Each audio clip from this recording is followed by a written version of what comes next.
हिंद महासागर में स्थित भारत की आखिरी सड़क पर एक भूतिया गांव स्थित है, जिसे गोस्ट विलेज के नाम से भी जाना जाता है। यह एक बंदरगाह भी था। यहाँ पर railway station, post office, hotel, church और स्कूल जैसी सभी सुविधाएं मौजूद थी।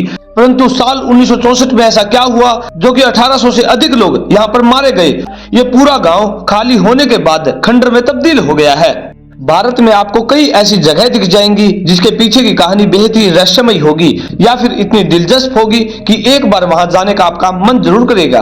भारत में ऐसी ही एक जगह तमिलनाडु के पूर्व तट पर रामेश्वर द्वीप के किनारे पर मौजूद है।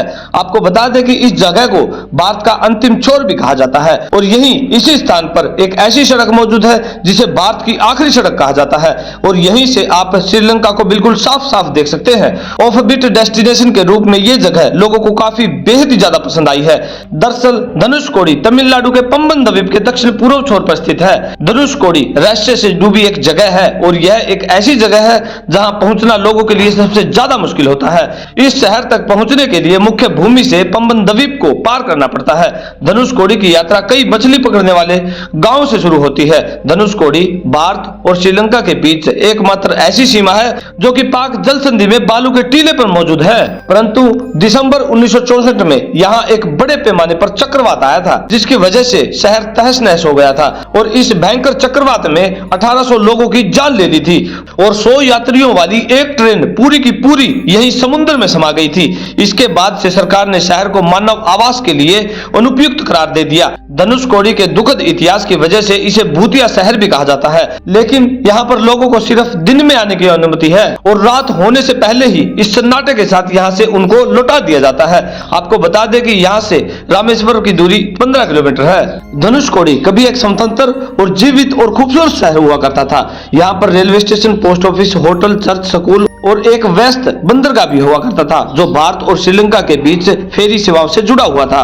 लेकिन 21 और 22 दिसंबर 1964 की रात को एक भयंकर चक्रवात आया जिसमें इस शहर को पूरी तरह तहस नहस कर दिया। तूफान की रफ्तार 280 किलोमीटर प्रति घंटे की रफ्तार थी। इस आपदा में 1800 से अधिक लोगों की जान पूरी दर्दनाक तरीके से हुई थी।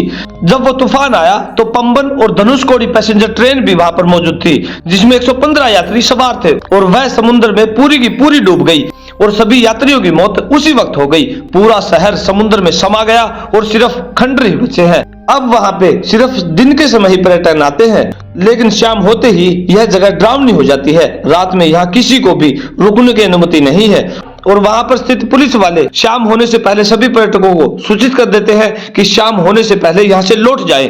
धनुषकोडी से रामेश्वर तक का 15 किलोमीटर का रास्ता रात में पूरी तरह से सुनसान और रहस्यमय हो जाता है। स्थानीय लोगों और कुछ पर्यटकों का मानना है कि 1964 के चक्रवात में मारे गए लोगों की आत्माएं अभी भी यहाँ पर भटकती रहती हैं। अंधेरे में भटकती परछाइयां, हवाओं में गूंजती आवाजें और यहाँ पर वीरानी का अजीब सा एहसास इस स्थान को रहस्यमयी और डरावना बना देता है। यहाँ पर आने वाले बहुत से लोगों ने असामान्य गतिविधियों का भी अनुभव किया है। आज भी धनुषकोडी में सिर्फ खंडर ही बचे हैं।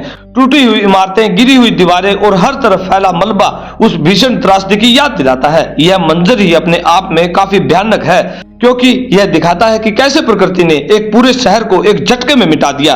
धनुषकोडी तक पहुंचने का रास्ता कुछ हद तक सुनसान है, खासकर जैसे जैसे आप शहर के करीब पहुंचते हैं। चारों ओर सिर्फ रेत, समुद्र और खंडर का अकेलापन इस जगह को और भी अधिक डरावना बना देता है। जब 1964 के चक्रवात में हजारों लोगों की यहाँ पर जान चली गई थी, जिनमें से एक ट्रेन के 115 यात्री भी शामिल थे। ऐसा माना जाता है कि इतने सारे लोगों की आकस्मिक और दर्दनाक मौत हुई और उनका ठीक से अंतिम संस्कार या श्राद्ध क्रम नहीं हो पाया था, जिसके कारण उनकी आत्माएं अभी भी उस स्थान पर भटक रही है। कुछ लोग जो रात के समय गलती से या जिज्ञासावश यहाँ पर रुक गए थे, उन्होंने अजीबोगरीब आवाजें, फुसफुसाहट या छायादार आकृतियां देखने का दावा किया है।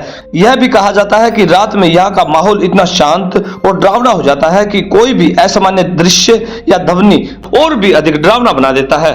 परंतु तमिलनाडु सरकार ने 1964 के बाद धनुषकोडी को अमानवीय रहने योग्य घोषित कर दिया था और आज भी शाम ढलने के बाद यहाँ रुकने की सख्त मनाही है। यह पाबंदी भी इस जगह को एक रहस्यमयी और डरावना स्वरूप दे देती है। आपको बता दें कि यह जगह वही है जहाँ पर भगवान राम और उनकी सेना ने रावण के लंका शहर में प्रवेश करने के लिए राम सेतु का निर्माण किया था। भारत में रामेश्वर द्वीप को श्रीलंका के मन्नार द्वीप से जोड़ने वाले इस पुल को एडम ब्रिज के नाम से भी जाना जाता है। जब राम सेतु या आदम ब्रिज का निर्माण कार्य शुरू हो रहा था तब धनुषकोडी से ही इसकी शुरुआत मानी जाती है।